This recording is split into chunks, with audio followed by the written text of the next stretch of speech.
Հանրային երկրորդ հեռուստաընկերություն։ Հարցը ուղղում եմ երկու բանախոսներին էլ, ով կցանկանա կարող է պատասխանել։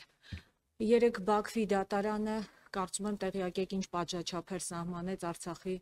նախկին ռազմաքաղաքական ղեկավարության եւ մյուս հայ գերիների հետ կապված։ Նախ ձեզ համար անակնկալ էին այսպիսի պատժաչափերը հաշվի առնելով հանգամանքը, որ Հայաստանը եւ Ադրբեջանը արդեն իսկ նախաստորագրել են խաղաղության համաձայնագիրը։ Արդյոք սա խաղաղության գնացող պետության քայլ էր, պետության ձեռագիր էր եւ 2 օր առաջ Նիկոլ Փաշինյանը ազգային ժողովի ճեպազրույցում իմ հարցին պատասխանելով ասաց, որ երբ որ լինի խաղաղություն, բոլոր հարցերը այդ թվում նաեւ գերիների կլուծվի։ Եթե ստորագրվի նախաստորագրված փաստաթուղթը խաղաղության Հայաստանի եւ Ադրբեջանի միջեւ,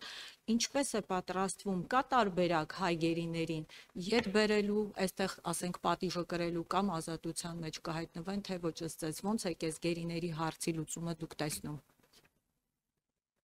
Ես ձեր հարցի այդ կտորը ճիշտ ասած չհասկացա, այստեղ պատիժը գրել ինչ նկատի ունեմ։ Նկատի ունեմ, եթե ստորագրվի խաղաղության փաստաթուղթ, հնարավոր է ոնց Ռամիլ Սաֆարովի դեպքում արտահանձնեցին Բաքվին, ճիշտ է, Հունգարիան արտահանձնեց Բաքվին։ Տարբերակ դիտարկում եք, որ մեր գերիները արտահանձնվեն Հայաստանին։ Ես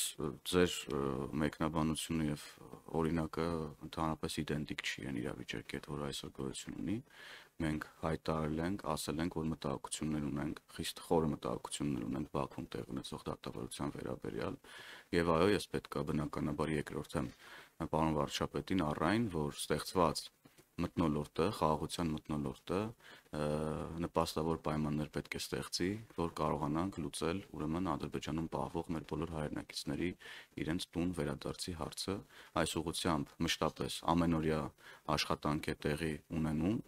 Սա մեր համար առաջնային խնդիր է եւ մենք հույս ունենք, որ առաջիկա գործընթացները, որոնք խաղաղության մասին գործընթացներ են,